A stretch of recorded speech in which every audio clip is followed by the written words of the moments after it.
Students, now we shall see the second chapter of Science 1, Work and Energy.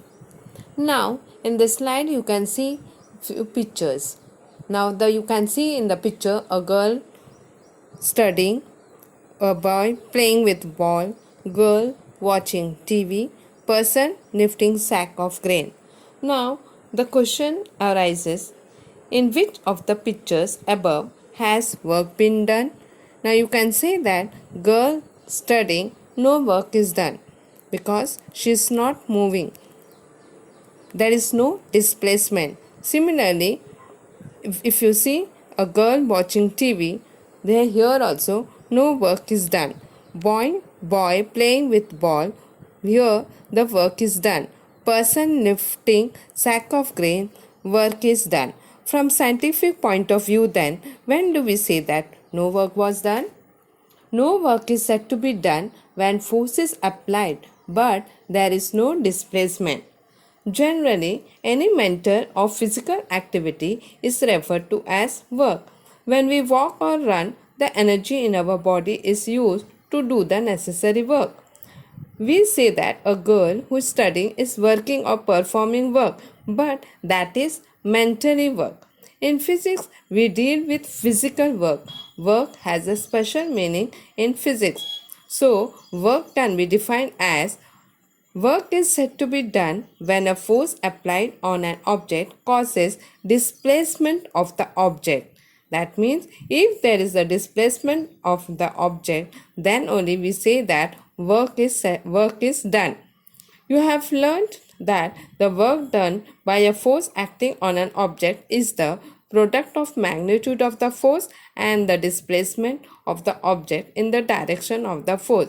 Thus, work equal to force multiplied by displacement.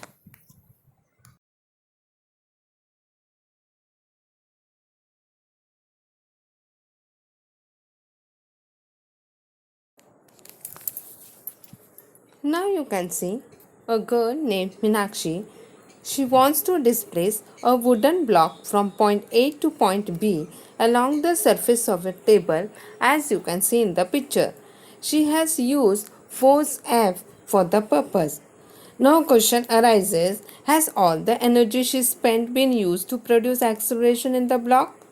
The answer is only part of the energy applied by Meenakshi is used in accelerating the block. Then the second question is, which forces have been overcome using that energy? Force of friction has been overcome using the energy. You must have seen the events depicted in the picture B and C. When a child pulls a toy with the help of a string, the direction of the force is different from that of the displacement. Similarly, when a large vehicle tows a small one, the direction of force and the displacements are different. In both these cases, that is in figure B and C, the direction of force makes an angle with the direction of displacement. Now, let us see how to calculate work done in such cases. When a child pulls a toy cart, force is applied along the direction of the string while the cart is pulled along the horizontal surface. In this case, in order to calculate the amount of work done, we have to convert the applied force into the force acting along the direction of displacement. Now consider, let F be the applied force and F1 be its component in the direction of the displacement. Let S be the displacement, then the amount of work done is given by W equal to F1 multiplied by S. Now that is our equation 1. The force F is applied in the direction of the string, that is at an angle with the horizontal. Let theta be the angle that the string makes with the horizontal. We can determine the component F1 of this force F, which acts in the horizontal direction by means of trigonometry.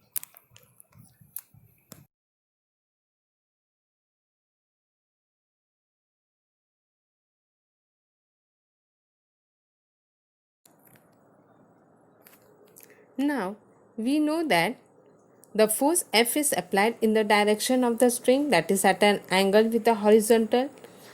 We have considered that theta be the angle that the string makes with the horizontal. We can determine the component F1 of this force F, which acts in the horizontal direction, by means of trigonometry. Now you see the picture, or you can see in the figure. By trigonometry, the angle made by is cos theta. The angle made by theta is cos theta, and we know that cos theta is base upon hypotenuse. So, if we consider base as f1 and hypotenuse as f, then cos theta equal to f1 upon f.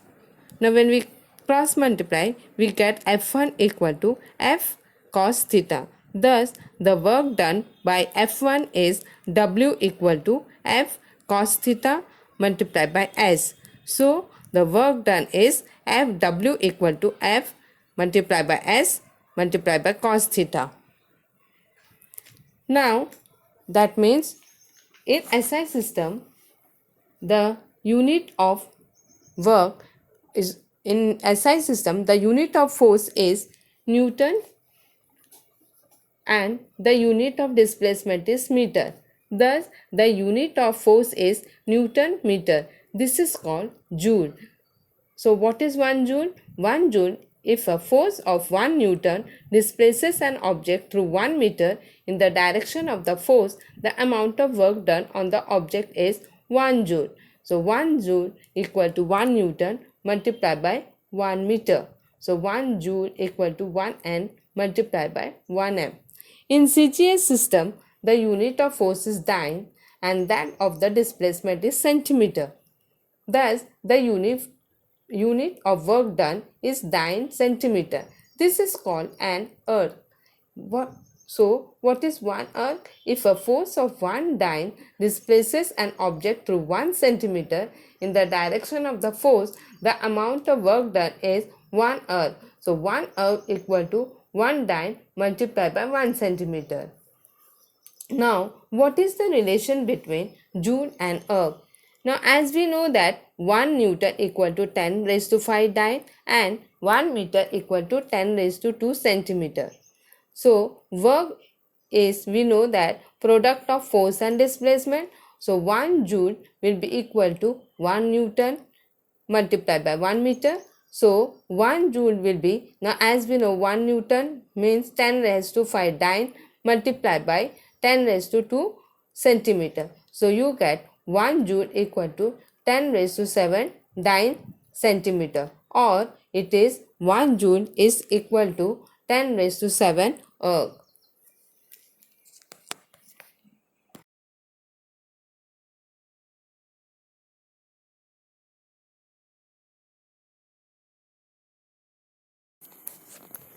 Now we shall see what is meant by positive, negative and zero work.